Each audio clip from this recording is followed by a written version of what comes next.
Imagine if, like, I heard this thing that they said, like, imagine if we can read everyone's power level, like Dragon Ball Z status.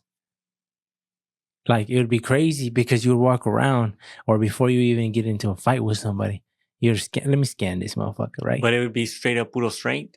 Yeah, like just strength. Yeah, Just like strength how and power, technique and stuff. like if it gave you just info on his ability, like a fighting ability. Oh, so you know how like in Dragon Ball Z they read you, oh, it's over 9,000. Or they'd be like, oh, you're weak as fuck, huh? Your power level is something. They clown you. Imagine if there was that. Everybody would be fit as fuck. Would we be scanning that? Hell no. Hell yeah. Nobody would want to be the weakest. No, they wouldn't. People wouldn't care. Yeah, they would, because how do you? Yeah, people people who care, like who care, like, oh, we're really gonna get down. Of course, they're gonna be like, oh yeah, I gotta get it up. That's unacceptable. But some people are gonna be like, whatever. I'm not gonna fight anyways. I'm not gonna fight anybody. But just the fact that somebody can scan me would be enough for me to raise it up. Yeah, and read your abilities. Yeah, to be like, hey, where they were like, where you can get a good 6 inches. Dang, that's not an ability. that's a stat right there. That's a privacy stat right there. Yeah, 9. I mean, it would make you want to go to the gym though. Yeah. At least it would make me, people like us. Yeah, it probably would. It probably would make a lot of people go, because now everybody would know. Oh, he's a bitch. Right now, you just assume, you a bitch. But yes, you never know. People don't want to, like, no. I look at it as like, I'm gonna target. If I'm weak, I'm gonna target. Like people who have, because everybody can tell. And if somebody's like, I'm gonna rob somebody, it's gonna be this motherfucker because his power level is low as fuck. Yeah. That would be a crazy thing in the world, huh? To be able to scan somebody. And it probably will be a real thing once this, what do they call it, when we turn to full cyberpunk status? Yeah, but they would know, like, oh, this motherfucker got the latest mod, huh? Like that. Yeah. He's got the 12-incher pounder. They'll be like, oh, you got this mod? Like, after you're getting beat up by it? Like, it'll be pretty crazy. Because if you can switch your arms like right now, you're limited on what you can lift. But if you switch your arms, right, as implants, and now you can lift 400 more pounds just automatically, and people just started doing it, would that make you want to do it? Because then you would be at a disadvantage to the world, or will you stay the same? I'll stay the same. So you would never merge with technology? No, I'll just carry a pistol. Something that's like anti-tech. So no matter what if like the Elon's brain chip, something like that, where it's like, hey, they're so advanced as far as intelligence, because like you have to learn the language, they just download it. You have to learn a skill, they just download it. The only reason I would ever do some shit like that, where I would convert to being a cyborg or whatever, is if convenience wise it was like night and day. My life convenience. Where do you think life would turn into if anybody can learn a skill instantly with the paywall? You want to be a mechanic, you pay $6,000 and you unlock a certain rank in mechanic, and then you can upgrade later on. You just pay for it. You download it like a video game, and it's in your brain now. Can you not, but you wouldn't be able to learn the old-fashioned way? Yeah, you can. Yeah, you can. But it's like there's pay to win type shit. You pay, you get it instantly. You can teach your brain, and it absorbs all the information. And it'll absorb it while you're sleeping and shit. If I told the mechanic if there's some type of machine where I can just duplicate his fucking brain, not his brain, but like his knowledge for mechanic shit, and transfer it over to me, I do it. I thought, how much money would you sell it for? He said I'd have to have enough to retire. I'd have to be enough to retire. But to this day, I've yet to meet someone with the same skill. But he was, what the heck was that? Shit was falling, it was dripping. I had to get it, can't catch it. But I haven't met somebody with his skill level. That's interesting to hear, because I'm so used to working around Mexicans, and I'm so used to the toughest worker or the most knowledgeable worker being a Mexican. But maybe that's just because I'm in the certain environments I put myself in. So when you say this person, and I don't know if that's like discriminating, just because he's white, right? But not saying that white people can't be great at shit, but I'm just saying, like, that's just surprising for me It's maybe that's the wrong word. It's refreshing to me because I'm so used to it's a Mexican because all I do is surround myself around Mexicans or the type of jobs that I work with are always Mexicans. Yeah, but I've yet to meet a Mexican that is high level in in the automotive, like Industry. yeah, like as far as like technicians, like any type of actual heavy repair type. That's I've yet interesting. to meet a Mexican. That's interesting. And how many dealerships have you been to? I worked in Ford, the Fords. No, but I'm even like not even working, just been in the environment to know like to where you've seen who works there. Okay, so the Ford one, Burr Watson. They're the one in Pinconning, that Garber one, the one in Graff, the one in Bay City, this one here in Saginaw, and 5. And there's never been a Mexican And school, and I went to school too, and there's never been a Mexican and I've never come across a Mexican that, even at school. even at school. Well, all white guys. Why is that? Probably because there's not a big population of Mexicans here. Yeah, but it seems like in any field you find a Mexican. But I see Mexicans work cleaning cars. Shit ton of Mexicans everywhere. Seen hella Mexicans Cleaning cars? Oh, at dealerships. at dealerships. Oh, Shit ton of Mexicans. Black people, white guys, everyone. I've met hella good ones. But as far as repair, mainly all white guys work on cars. And so far, the I wonder why elitist, that is. Probably because you gotta go to school for that type shit. yeah, maybe. Yeah, Well, you probably do gotta why. have some money in order to put it into tools and shit. Because like the people who worked in places like where I worked at in concrete construction, these motherfuckers didn't have licenses like that. Yet there was a fucking everybody knew the dude who worked the crane who got deported because he was fucking up. Homie was drinking and shit and got caught driving. He fell asleep at a light and he got caught. Whatever, he ended up getting deported. That sucks. He's in Mexico now. But him, his crane ability was so top tier. Everybody knew. There was only 2 people who get on that crane, and it was him and our white hat. That's it. In case he didn't come in, so he had to be there because other groups would say we need somebody to operate the crane, so he would bring the crane to them and then operate it. So it was only 2 people operating the crane, and before I left, they wanted me to operate it. That's how much trust I had developed with them. And the white hat said he was driving and he looked at me because I was down and he said, like he was telling me, I want you next. On here? And then I never jumped for it because I was like, I need more money.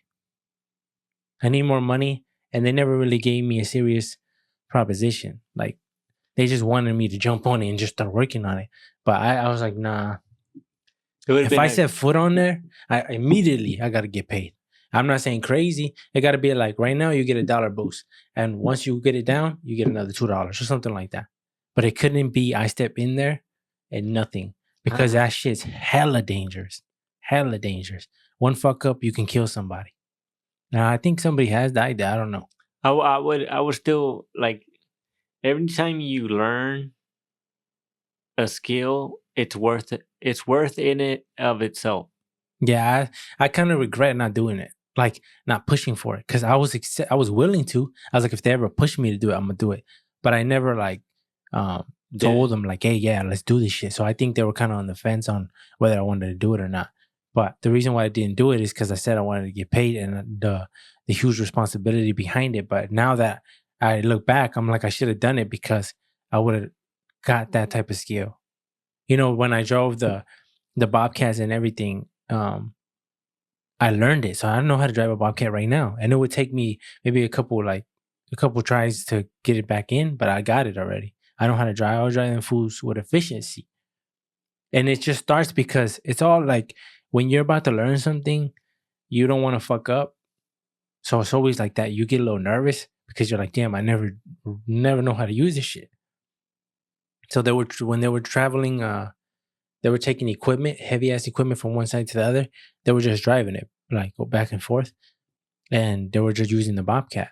And then they told me, hey, you take it. or you're scared? And I was like, no, I'll take it. So I got in there. I was like, just tell me how to drive it. They told me, and they were like, take it slow. Who cares? But just go. So I took it, and then whatever. And then you gain confidence. And then once I gained confidence, like that, shit like that, just get shit done. I'll be getting shit done. I think a lot of times, like whenever, like certain jobs and skills that don't require a lot of thought are easier to pick up. So like when you're doing something repetitively, you get good at it fast. When it's something where you have to think about how to actually do it, or if you have to diagnose something where it's like it becomes a different thing.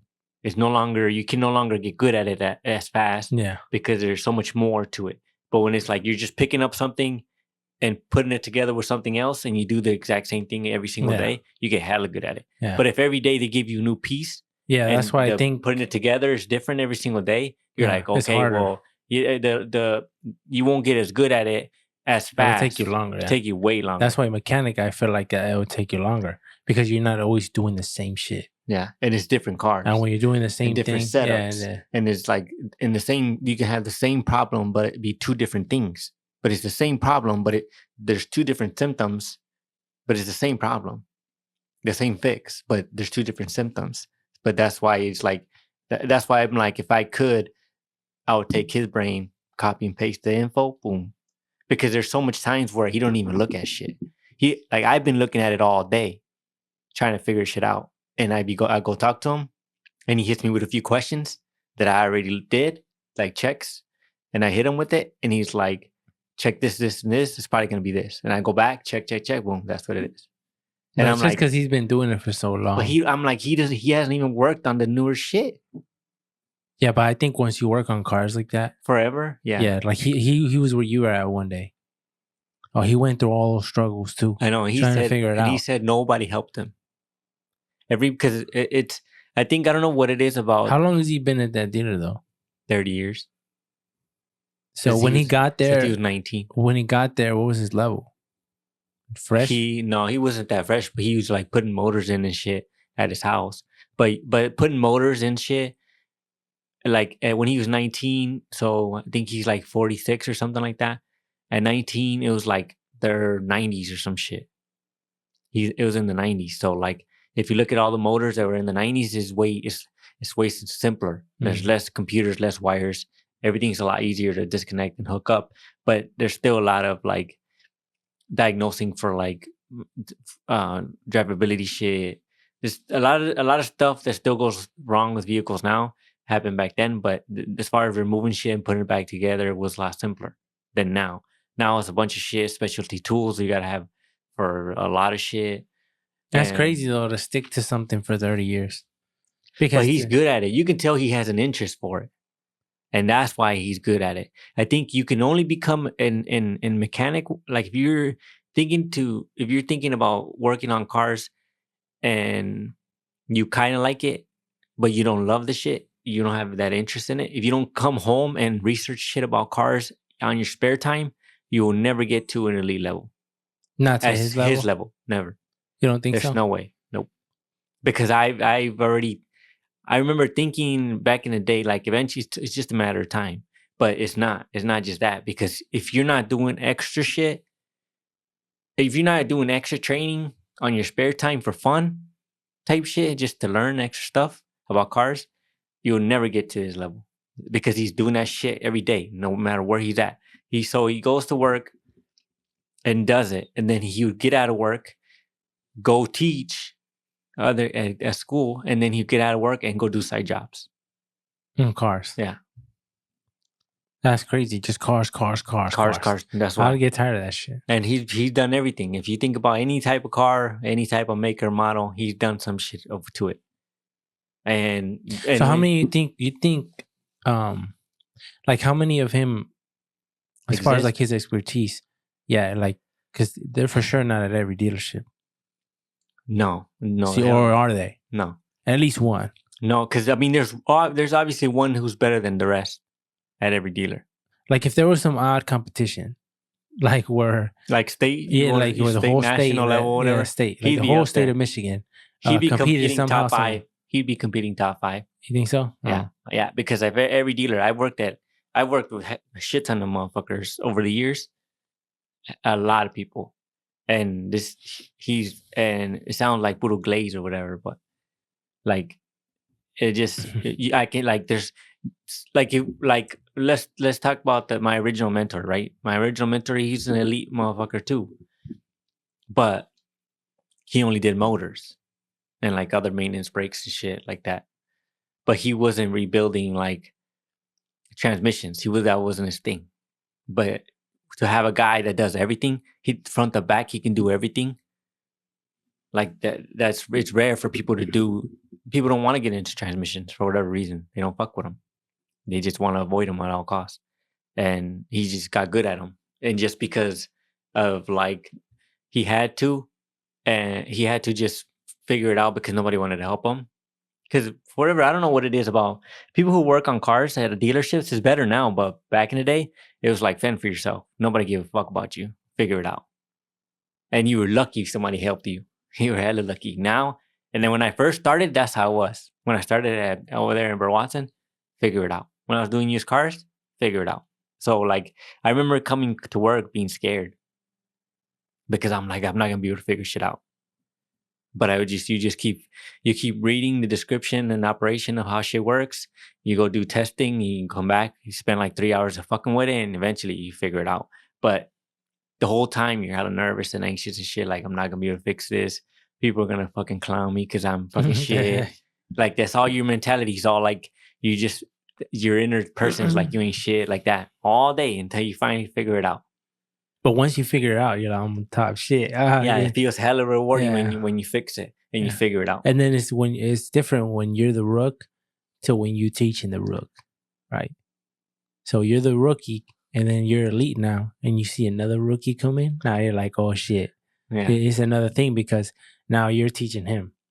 But the only thing is that I always make it easier for them. That's why because the people who didn't make it easier for me. Like they'll just let me fucking sit there or laugh at me for 15, 20 minutes. I'll come, bro. If I see you struggling for 5 minutes, I'm gonna go over there and be like, bro, do it like this. I'm not gonna leave you 20 minutes there like they left me struggling on that shit. Yeah, but when I can just teach you, hey, bro, like this how you do it. Yeah. And boom, boom, save you so much time. A lot of people will get like nervous and shit. You like take my job.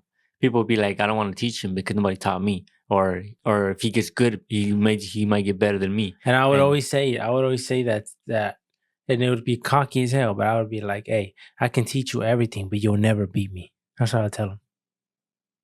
That's why I'm not afraid. That's why when it comes to like rapping, I'll teach everybody anything they want to know. I'm not going to hide shit as far as how to do it, whatever. Because no matter how good you know this shit, you'll never do it better than me. That's just how I feel, right? That's just, so I'm never on some shit like I'm high shit. Because you can get the best mic, you can get better, well, it don't matter. I'm going to outclass you every time. It's just how I feel. So because of that, I'll tell you. When the same thing, when it comes to work, I'll tell you how to do it. I'm not scared.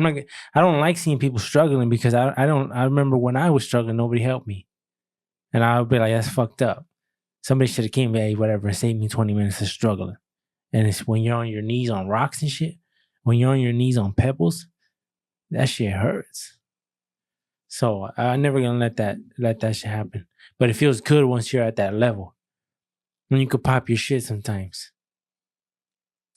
People would look at me like, I remember that dude, like, because they gain respect. I remember when I left, Juan, which was the crane operator, respected by everybody, by the way, as far as like his work. He's not Mexico. That guy, he was respected by everyone in the company because as far as like work, he got fucking down. He was known like he knows his shit. When I left, Travis told me that he told the whole fucking group, and even though you just lost the best worker here. That's what he said. And coming from him, because he was always cocky and shit.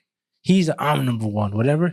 So him to say he didn't say I'm number one, he's number two. He said you just lost the best, including him.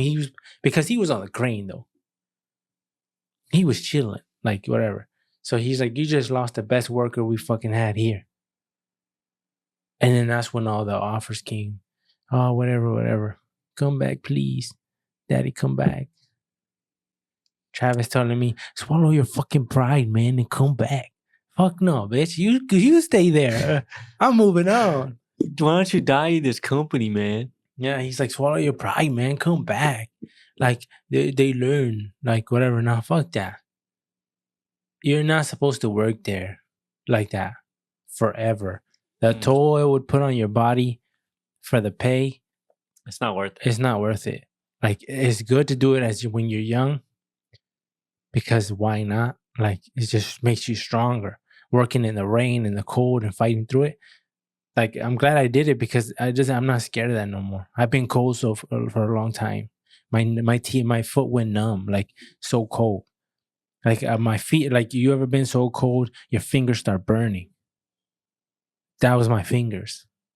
I went like even when I went to Clucks and it would be early morning, I'd be freezing, hella cold, and you just fight through that. You fight. You have to. It's either that or what are you gonna do? You can't be no bitch when you see another crew of motherfuckers doing it like you're doing it. You can't complain.